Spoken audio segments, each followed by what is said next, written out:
ಸದ್ಯ ಇದನ್ನ ಗಮನಿಸ್ತಾ ಇದ್ರೆ ಈಗ ಯಾವಾಗಲೂ ಓಲೈಕೆ ರಾಜಕಾರಣ ಮಾಡ್ತೀರಿ ಅನ್ನುವಂಥ ಒಂದು ಹಣೆಪಟ್ಟಿ ಬಿಜೆಪಿ ಯಾವಾಗಲೂ ಕೊಡ್ತಾ ಇರುತ್ತೆ. ಮತ್ತೊಂದು ಕಡೆ ಮುಸ್ಲಿಂ ಸಮುದಾಯಕ್ಕೆ ಮತ್ತೆ ಮತ್ತೆ ಈ ರೀತಿಯಾದಂಥ ಮೀಸಲಾತಿ ಹೆಚ್ಚಳ ಭಾಗ್ಯ ಸಿಗ್ತಾ ಇದೆ. ಒಂದು ಅಸ್ತ್ರ ಮಾಡಿಕೊಟ್ಟಂಗಿಲ್ವಾ? ಈಗ ಮುಸಲ್ಮಾನರಿಗೆ ವಸತಿ ಸೌಲಭ್ಯ ಸಿಗಬಾರ್ದಾ?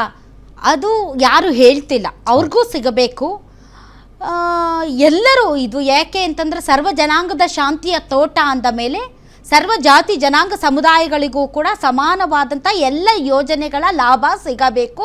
ಅದು ಮುಸಲ್ಮಾನರಿಗೂ ಸಿಗಬೇಕು. ವಸತಿಹೀನರು ಯಾರ್ಯಾರು ಮುಸಲ್ಮಾನರು ಇದ್ದಾರೋ ಅವರೆಲ್ಲರಿಗೂ ಕೂಡ ವಸತಿ ಸೌಲಭ್ಯ ಸಿಗಬೇಕು. ಅದರಲ್ಲಿ ಎರಡು ಮಾತಿಲ್ಲ. ಆದರೆ ಯಾಕೆ ಇವತ್ತು ಇದು ತುಂಬ ದೊಡ್ಡ ವಿಚಾರವಾಗಿ ಕಾಣುತ್ತೆ ಅಂತಂದರೆ, ಧರ್ಮಾಧಾರಿತ ರಾಜಕಾರಣವನ್ನ ಕಾಂಗ್ರೆಸ್ ಮಾಡ್ತಾ ಇದೆ, ಅತಿಯಾಗಿ ಮುಸಲ್ಮಾನರನ್ನ ಓಲೈಕೆ ಮಾಡ್ತಾ ಇದೆ ಈ ಸರ್ಕಾರ ಬಂದ ಮೇಲೆ, ಕಾಂಗ್ರೆಸ್ ಸರ್ಕಾರ ಬಂದ ಮೇಲೆ ಅನ್ನುವಂತಹ ಬಿಜೆಪಿ ಸೇರಿದಂತೆ ಇತರರ ಆರೋಪಗಳ ಮಧ್ಯೆ ಇದೀಗ ತಾನೇ ಮಂಗಳೂರಿನಲ್ಲಿ ಕೋಮು ಗಲಾಟೆಗಳು ಜಾಸ್ತಿ ಆಯ್ತು. ಮತ್ತು ಕಾಂಗ್ರೆಸ್ ಒಂದು ಕೋಮಿನ ಪರ, ಬಿಜೆಪಿ ಒಂದು ಕೋಮಿನ ಪರ ಅನ್ನೋ ತರದ ಸಿಚುವೇಶನ್ ಕ್ರಿಯೇಟ್ ಆಯ್ತು. ಮತ್ತೊಂದು ಕಡೆ ಈಗಾಗಲೇ ಗುತ್ತಿಗೆ ಟೆಂಡರ್ಗಳಲ್ಲಿ ಮುಸಲ್ಮಾನರಿಗೆ ಮೀಸಲಾತಿ ಪರ್ಸೆಂಟೇಜ್ ಅನ್ನ ಜಾಸ್ತಿ ಮಾಡಿರೋದು ಕೂಡ ಕೋರ್ಟ್ ಅಲ್ಲಿ ಇದೆ. ಮತ್ತು ಅತಿಯಾಗಿ ಮುಸಲ್ಮಾನರ ಪ್ರಕರಣಗಳನ್ನ ಹಿಂಪಡೆದುಕೊಂಡಿದ್ದಾರೆ.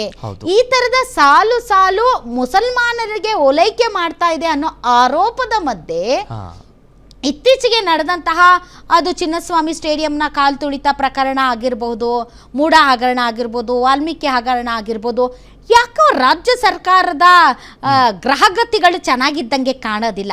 ಇಂತಹ ಸಂದರ್ಭದಲ್ಲಿ ಇದು ಮುಂದಿನ ದಿನದಲ್ಲಿ ದೊಡ್ಡ ವಿವಾದ ಆಗುತ್ತೆ ಅಂತ ಗೊತ್ತಿದ್ರು ಕೂಡ ಈ ತೀರ್ಮಾನವನ್ನ ಇವತ್ತಿನ ಕ್ಯಾಬಿನೆಟ್, ಜಾತಿ ಗಣತಿ ಒಂದು ವಿವಾದ ಆಗ್ಬೋತಿತ್ತು. ಸೊ ಇಂತಹ ವಿವಾದಕ್ಕೆ ಎಡೆಮಾಡಿ ಕೊಡುತ್ತೆ ಅಂತ ಗೊತ್ತಿದ್ರು ಕೂಡ ಬೋಲ್ಡ್ ಆಗಿ ಡಿಸಿಷನ್ ತಗೊಂಡಿರೋದು ಒಂದು ಕಡೆ ಆದ್ರೆ ಡೆಫಿನೆಟ್ಲಿ ಇದು ವಿವಾದ ಆಗೇ ಆಗುತ್ತೆ ಅನ್ನೋದು ಕಾಂಗ್ರೆಸ್ನ ಎಲ್ಲಾ ಸಚಿವರಿಗೂ ಗೊತ್ತು, ಕಾಂಗ್ರೆಸ್ ಪಾರ್ಟಿಗೂ ಕೂಡ ಗೊತ್ತು.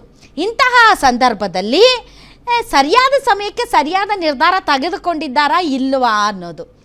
ಸೊ ಇನ್ನೊಂದು ಕಡೆ ಈ ಒಂದು ವಿಚಾರದಲ್ಲಿ ನಾವು ಕಾನೂನು ಸಮರ ನಡೆಸ್ತೀವಿ ಅಂತ ಬಿಜೆಪಿ ಹೇಳ್ತಾ ಇದೆ. ಡೆಫಿನೆಟ್ಲಿ ಅವರು ಹೇಗೆ ಈ ಒಂದು ಗುತ್ತಿಗೆಯಲ್ಲಿ ಮೀಸಲಾತಿಯನ್ನ ಕೋರ್ಟಿಗೆ ತೆಗೆದುಕೊಂಡು ಹೋಗಲಾಗಿದೆ, ಅದೇ ರೀತಿ ಇವರು ಕೂಡ ಇದನ್ನ ಪ್ರಶ್ನಿಸಿ ಕೋರ್ಟ್ ಮೆಟ್ಟಿಲನ್ನ ಏರ್ತಾರೆ. That is for absolute.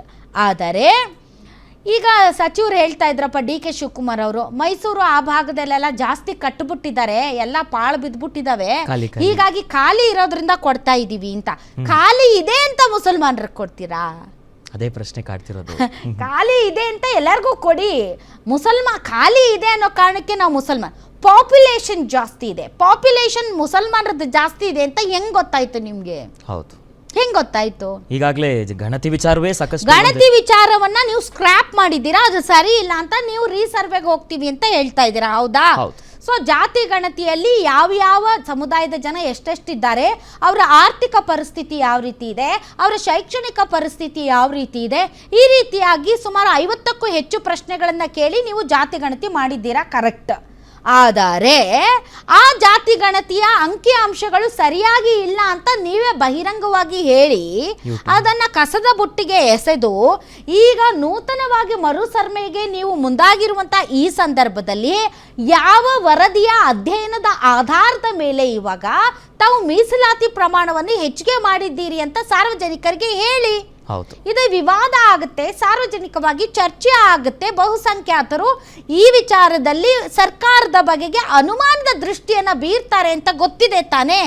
ಹಾಗಾದ್ರೆ ಯಾವ ಅಧ್ಯಯನ ಹೇಳಿದೆ ನಿಮಗೆ ಮುಸಲ್ಮಾನರ ಸಂಖ್ಯೆ ಜಾಸ್ತಿ ಇದೆ, ಮುಸಲ್ಮಾನರಲ್ಲಿ ವಸತಿಹೀನರು ಜಾಸ್ತಿ ಇದ್ದಾರೆ, ಹೀಗಾಗಿ ಅವರ ಮೀಸಲಾತಿ ಪ್ರಮಾಣವನ್ನ ಜಾಸ್ತಿ ಮಾಡಬೇಕು ಅಂತ ಯಾರು ಹೇಳಿದ್ದಾರೆ? ಅದಕ್ಕೆ ಆಧಾರ ಏನು, ಬೇಸ್? ಅದೇ ಸೊ ಜಾತಿ ಗಣತಿ ಆಧಾರ ಅನ್ನೋದಾದ್ರೆ ಅದನ್ನೇ ನೀವು ತಿರಸ್ಕರಿಸಿದ್ದೀರಲ್ಲ, ಹಾಗಾದ್ರೆ ನೀವು ಯಾವ ಆಧಾರದ ಮೇಲೆ ಮಾಡ್ತಾ ಇದ್ದೀರಿ ಅಂತ ಕೇಳ್ತಾರಲ್ವಾ. ಮನೆಗಳು ಖಾಲಿ ಇದ್ದೀವಿ ಅಂತ ಮುಸಲ್ಮಾನರಿಗೆ ಕೊಡ್ತಾ ಇದ್ದೀವಿ ಅಂದ್ರೆ ಅದು ಯಾವ ಲಾಜಿಕ್ಕು ಅಲ್ಲ, ಅದಕ್ಕೆ ಯಾವುದೇ ಲಾಜಿಕ್ ಇಲ್ಲ. ಈ ವಿಚಾರಕ್ಕೆ ಸಂಬಂಧಪಟ್ಟಂತೆ ಕಾಂಗ್ರೆಸ್ ಪಾರ್ಟಿಯವರನ್ನ ಡಿಸ್ಕಷನ್ಗೆ ಮತ್ತು ಅಭಿಪ್ರಾಯಕ್ಕೆ ವಕ್ತಾರರನ್ನ ಕರೆದ್ರೆ ಅವರು ಕಳಿಸೋದಿಲ್ವಂತೆ.